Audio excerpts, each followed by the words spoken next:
ഞാൻ പറയും ഈ സൈബർ ആക്രമണം നടത്തുന്നവർ ഒരു ജോലിയില്ലാത്ത മൂട് താങ്ങികളാണ്. പാർട്ടിക്ക് വേണ്ടി പ്രവർത്തിക്കുന്നവർക്ക് ഇതിനൊന്നും നേരം കിട്ടില്ല.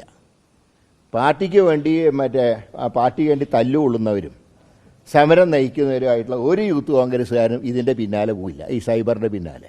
ഞാൻ ചോദിക്കട്ടെ, അങ്ങനെ സൈബർ ആക്രമണം നടത്തുന്നവർ ഇപ്പോൾ ചില ഫ്ലക്സ് ഒക്കെ വയ്ക്കുന്നുണ്ടല്ലോ രാഹുലിനെ കുറിച്ച് മോശമായിട്ട്, അതിൻ്റെ അടുത്തൊരു കോഴിയുടെ ചിത്രമൊക്കെ വെച്ചിട്ട് ഫ്ലക്സ് വയ്ക്കുന്നില്ല. അതിൻ്റെ അടുത്ത് മുകേഷിൻ്റെ ചിത്രവും ഒരു കോഴിയുടെയും വെച്ചുകൂടെ ഇവർക്ക് ഈ സൈബർ ഇട്ട് കുത്തുന്ന നേരം കൊണ്ട്? അല്ലെങ്കിൽ AK ശശീന്ദ്രൻ്റെ ഒരു ഫ്ലക്സും വെച്ച് ഒരു പൂച്ചക്കുട്ടിയുടെയും കൂടെ വെക്കായിരുന്നില്ലേ?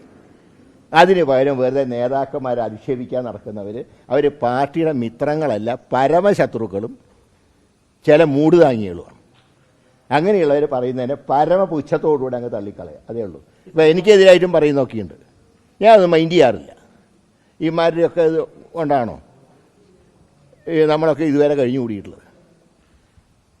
ഉമാ തോമസിൻ്റെ പാരമ്പര്യത്തിനെ കുറിച്ച് ചൂണ്ടിക്കാണിക്കുന്നുണ്ട്. ഇവരുടെ മാതാപിതാക്കളുടെ വിവാഹത്തിന് മുമ്പ് അവർ KSUവിലുണ്ടായിരുന്ന ഉമാ തോമസ് എന്തറിയാണ്ട ഈ ജൽപ്പനങ്ങൾ നടത്തുന്നത്? അതാണ് ഞാൻ പറയുന്നത്. ചില മൂട് താങ്ങികൾ പാർട്ടിയുടെ സൽപ്പേര് നശിപ്പിക്കാൻ വേണ്ടി സൈബറുമായിട്ട് ഇറങ്ങിയിരിക്കുക.